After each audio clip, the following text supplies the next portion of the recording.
Salut à tous. Aujourd'hui, dans cette vidéo, nous allons parler d'une malformation cardiaque assez rare mais importante chez les nouveau-nés, le défaut musculaire du septum interventriculaire du cœur. Nous allons explorer les conséquences de cette condition sur la santé du bébé et discuter des différentes options de traitement disponibles. Restez avec moi pour en apprendre davantage sur ce sujet fascinant et crucial pour la santé cardiaque des tout-petits. Le défaut musculaire du septum interventriculaire du cœur, également connu sous le nom de communication interventriculaire musculaire, est une malformation cardiaque congénitale qui se caractérise par un trou dans la paroi qui sépare les deux ventricules du cœur. Ce trou permet au sang de passer anormalement entre les ventricules, ce qui peut entraîner diverses complications. Il existe plusieurs formes et types de défauts musculaires du septum interventriculaire, allant de petites ouvertures asymptomatiques à des défauts plus importants qui peuvent causer des problèmes de santé graves. Les formes les plus courantes incluent les défauts membranaires et les défauts musculaires. Les causes exactes de la communication interventriculaire musculaire ne sont pas toujours claires, mais des facteurs génétiques et environnementaux peuvent jouer un rôle. Les symptômes peuvent varier en fonction de la taille du défaut,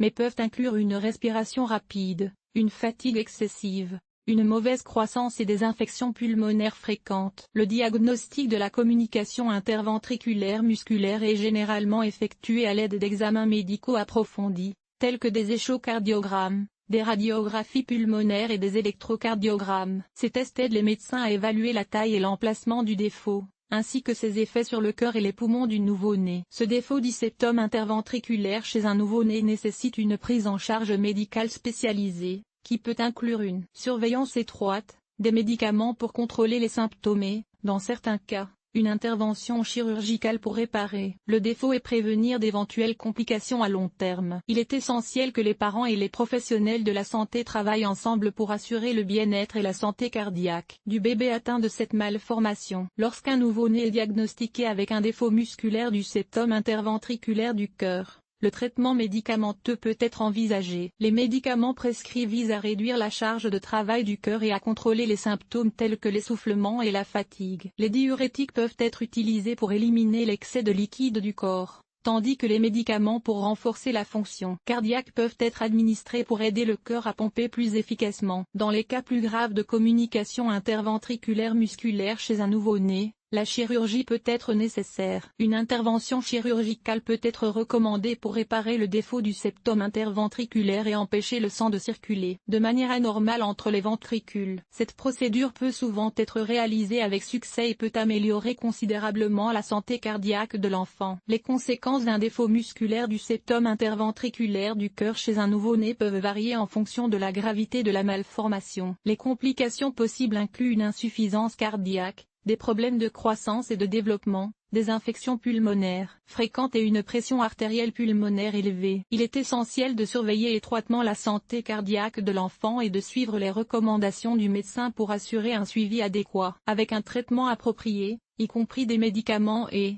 si nécessaire, une intervention chirurgicale. De nombreux enfants atteints de cette malformation cardiaque peuvent mener une vie saine et active.